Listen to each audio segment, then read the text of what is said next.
योगी महाराज, गर्मी बहुत तेज आ गई है। घर में अब तो ठंडक ही नहीं है। अच्छा है जो हमारे गांव के बाहर ये बरगद का पेड़ है। यहाँ आकर बड़ा सुकून मिलता है और वक्त भी कट जाता है आसानी से बातें सातें करके। मोदी जी, हम सभी लोग तुम्हारा ही इंतजार कर रहे हैं कि कब मोदी जी आएंगे और कब हमको कहानी सुनाएंगे।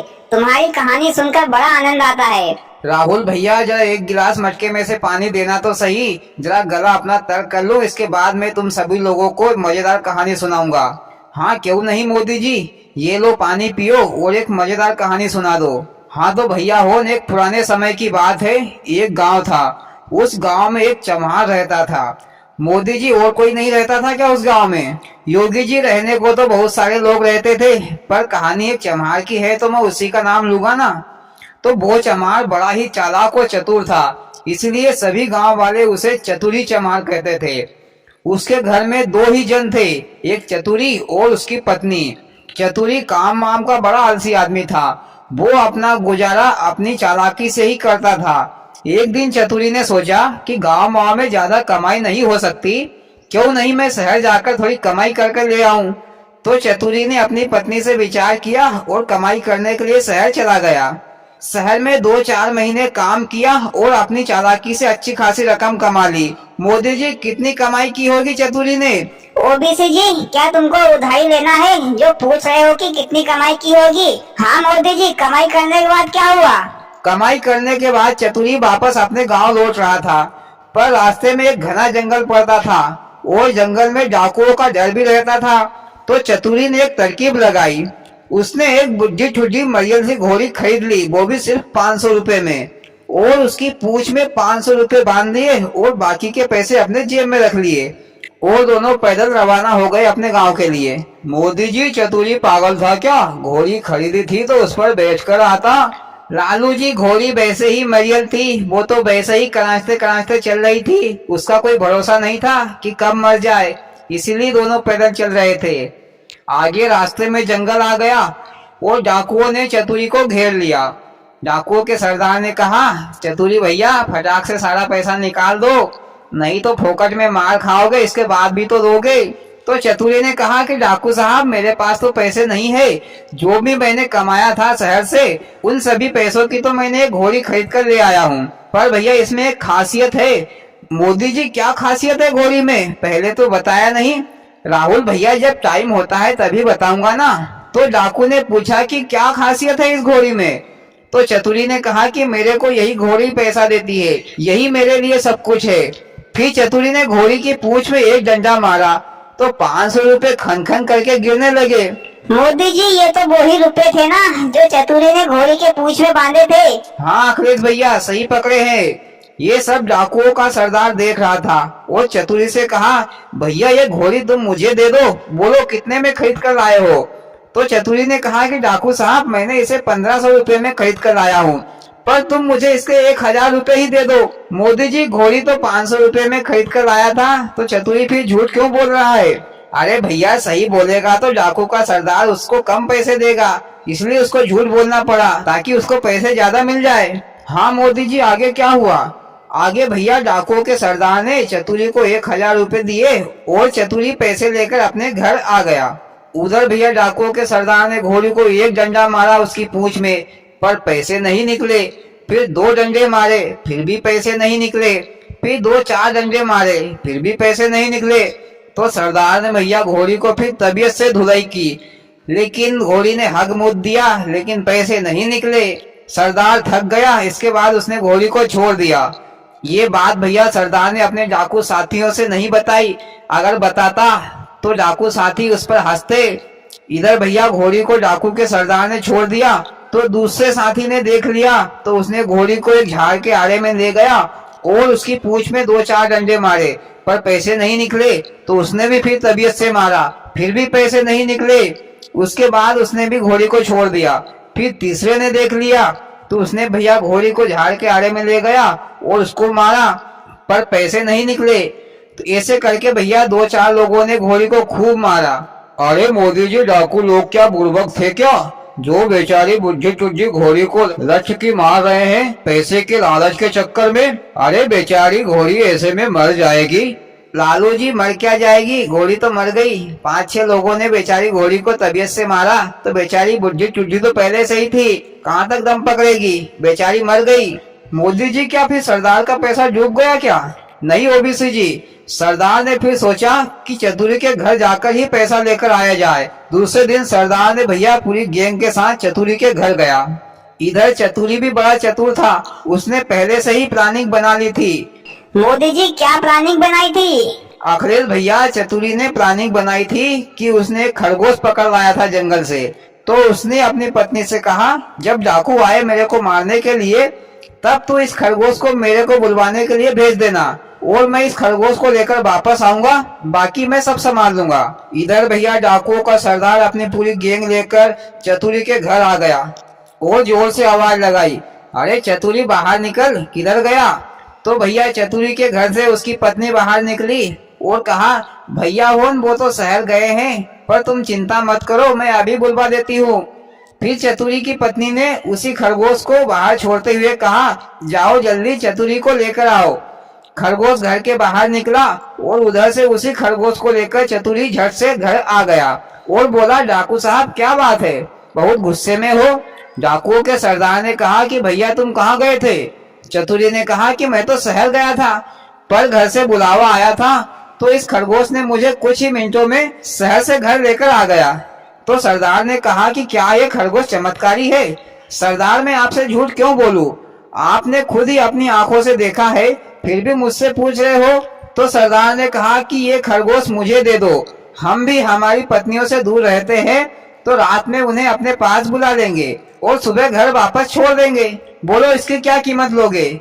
तो चतुरी ने कहा, डाकू साहब वैसे तो ये बेचने लायक नहीं है, पर तुम जिद कर रहे हो तो एक काम करो, 5,000 रुपए दे दो। सरदार ने चतुरी को 5,000 रुपए दिए और खरगोश को लेकर जंगल वापस चला गया।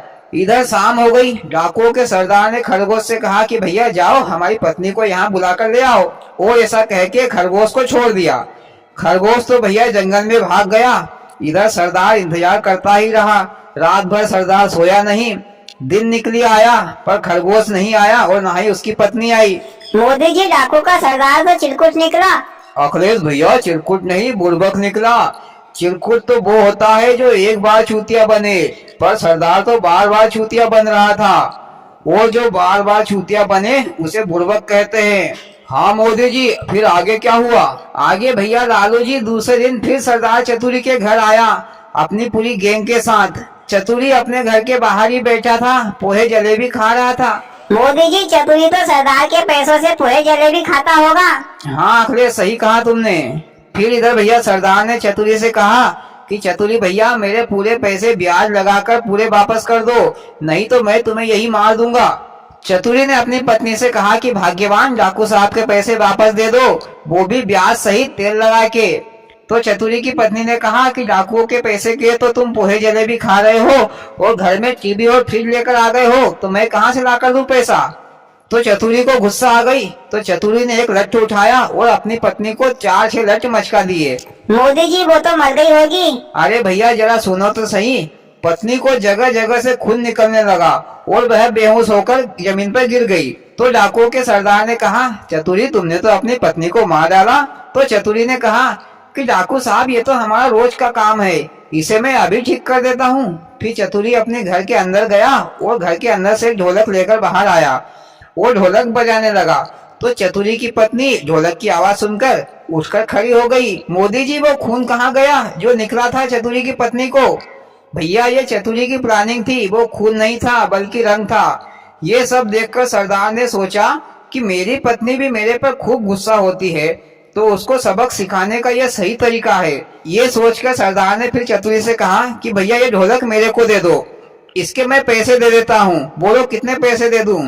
तो चतुरी ने कहा, डाकू साहब तुम्हारी मर्जी हो उतना पैसा दे दो। तो सरदार ने चतुरी को शर्म साटे 10,000 रुपए दे दिए और ढोलक लेकर जंगल आ गया और शाम हो गई। शाम होते ही डाकू का सरदार अपनी पत्नी से मिलने के लिए घर पर गया, तो उसकी पत्नी उस पर चिल्लाने लगी कि दिन भर लुटामारी करते हो, गुंडागर्दी करते हो। सरदार को गुस्सा आ गई, तो सरदार ने भैया एक लट्ठ उठाया और 10-20 लट्ठ जम के मचका डाले। बेचारी पत्नी चिटपुट हो गई। फिर भैया सरदार ने ढोलक बजाना चालू किया, पहले ढोलक धीरे धीरे बजाई, फिर भी उसकी पत्नी नहीं उठी। तो फिर सरदार ने थोड़ी तेज बजाई, फिर भी नहीं उठी। तो जम के तेज बजाई, फिर भी नहीं उठी। तो सरदार को फिर गुस्सा आ गई। तो सरदार ने एक लट्ठू उठाया और ढोलक के दोनों ढक्कन में दे मारे। वो ढोलक के दोनों ढक्कन फोड़ फाड़ डाले, पर पत्नी फिर भी नहीं उठी। मोदी जी वो तो मर गई होगी तो कहाँ से उठेगी? 10-20 लठ मारा है उसको, फिर समझ में भी आ गया होगा उसको कि चतुरी ने उसको फिर से बेवकूफ बना दिया है। हाँ अखिलेश, यही सोचा सरदार ने। और इधर सरदार डेरे पर नहीं था तो सभी डाकू साथी अपनी अपनी पत्नियों से मिलने के लिए घर गए हुए थे। लेकिन सबकी पत्नियों ने सभी डाकुओं को चिल्लाया। तो सभी डाकुओं ने भैया अपनी गुस्सा निकाली, अपनी पत्नी को अच्छे लठ मचकाए। मोदी जी, सभी डाकू हो अपनी अपनी पत्नियों को मारकर सभी के सभी रणवे हो गए होंगे। सही पकड़े हैं लालू जी। सभी ने यही सोचा था कि ढोलक की आवाज सुनाकर जिंदा कर लेंगे, पर सब बेवकूफ बन गए। इधर भैया डाकुओं के सरदार को महा गुस्सा आ गई। अब की बार सरदार ने सोचा कि अब की बार तो चतुरी को मार ही डालूंगा, और अपनी गैंग लेकर चतुरी के घर गया और चतुरी को एक बोरे में बांधकर पकड़कर ले आया। मोदी जी, इस बार चतुरी ने कोई प्लानिंग नहीं की थी क्या? हाँ की थी ना, मैं सुनाता हूँ। चतुरी को बोरे में भरकर ले आए जंगल में, और सरदार ने सोचा कि नदी के गहरे पानी में फेंक दूंगा। और सरदार नदी के पास गया तो भैया डाकुओं के सरदार ने उस बोरे को नदी के किनारे पर रख दिया और नदी में फेंकने ही वाला था। तो उसमें से एक ने कहा कि भैया मेरे को जरा लेटरिन बाथरूम आई है, तो जरा मैं फ्रेश होकर आ जाता हूँ, इसके बाद मैं भी तमाशा देखूंगा। तो भैया सरदार ने कहा कि एक काम करो भैया होन, सभी नहा धो लो, फ्रेश हो लो, इसके बाद में अपन चतुरी को नदी में फेंक देंगे। तो भैया सभी डाकू होन उस बोरे को वहीं पर छोड़कर फ्रेश होने के लिए चले गए। इधर भैया चतुरी ने फिर अपना दिमाग दौड़ाया। वह बोरे में से बोल रहा था कि मेरे को नहीं करनी है, नहीं करनी है, ऐसा वह कहने लगा। और उसकी किस्मत से एक आदमी अपनी 20-25 भैंस वहीं पर चला रहा था। तो उसने बोरे में से आवाज सुनी तो वह बोरे के पास आ गया और बोला कि भैया क्या नहीं करनी है। तो चतुरी ने कहा कि भैया राजा के कर्मचारी मेरे को राजा की लड़की से शादी करने के लिए बोरे में बांधकर ले जा रहे हैं, पर लड़की थोड़ी सी तोतली है तो मेरे को उससे शादी नहीं करनी है, पर वो दहेज तो खूब देंगे, आधा राज्य नाम पर करने को भी तैयार है, पर भैया तोतली लड़की से मैं क्यों शादी करूं। इधर भैया उस आदमी ने सोचा कि ये तो पागल लगता है, लक्ष्मी घर पर आ रही है और ये बाहर भगा रहा है। तो भैया उस आदमी ने कहा कि भैया अभी मेरी शादी नहीं हुई है तो मैं कर लेता हूँ। तो चतुरी ने कहा कि ठीक है भैया, तुम एक काम करो, तुम इस बोरे में आ जाओ और मेरे को इस बोरे से बाहर निकाल दो। तो भैया उस आदमी ने बोरे का मुंह खोला और वो खुद बोरे के अंदर घुस गया और चतुरी को बाहर निकाल दिया। वो चतुरी भैया उस आदमी की जो 20-25 भैंस थी उसको लेकर चल दिया।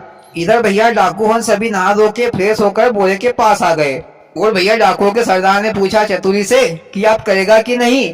तो बोरे में से आवाज आई कि हाँ करूंगा, वो तो शादी करने की बोल रहा था। इधर भैया सरदार को गुस्सा आ गई तो उसने जम के लात मारी बोरे में और भैया बोरे को नदी में फेंक दिया। और भैया इधर वो आदमी फोकट में ही मर गया लालच के चक्कर में। और फिर सभी डाकू लोगों वहां से चल दिए। तो आगे चले तो उन्होंने क्या देखा कि चतुरी भैया भैंस चरा रहा है। तो सभी डाकू लोगों चतुरी के पास गए और बोले हमने तो तुमको अभी अभी नदी में डुबोकर मार दिया है, पर तुम यहाँ पर भैंस चरा रहे हो। तो चतुरी ने कहा कि डाकू साहब तुमने बहुत कंजूसी दिखाई पानी में फेंकने में। जहाँ पर तुमने मेरे को फेंका था वहाँ पर बहुत कम पानी था, तो मेरे को 20-25 भैंस ही मिली है। ज्यादा गहरे पानी में फेंकते तो मेरे को हीरे जवाहरात मिलते। मैं तुमसे नाराज हूँ इसी बात पे। तो सरदार ने कहा चतुरी से कि भैया तुम एक काम करो, तुम मेरे को पानी में डुबो दो तो मेरे को हीरे जवाहरात मिल जाएंगे। ऐसा भैया सभी डाकुओं ने चतुरी से प्रार्थना की। तो चतुरी ने कहा कि ठीक है भैया हुन, तुम सभी लोग मेरे भाई जैसे हो, मेरे को नहीं मिल पाए तो क्या हुआ, तुम सभी को मिल जाएंगे तो थोड़ा बहुत मेरे को भी दे देना। तो भैया चतुरी ने सभी डाकुओं को बोरे में भर दिया और मुंह बांध दिया और जहाँ पर नदी में अच्छा गहरा पानी था वहां जाकर सभी को एक एक करके लात मारने लगा और कहता जा रहा था कि गुंडा बनने के तौर तरीके मालूम नहीं और गुंडा बनने चले हो, बेवकूफ हो साले, अब मरो यहाँ पर। इस तरह भैया सभी डाकुओं को चतुरी ने मार डाला। वो चतुरी काफी धनवान हो गया था क्योंकि उसने अपनी चतुराई से काफी पैसा कमा लिया था। और कहानी खत्म।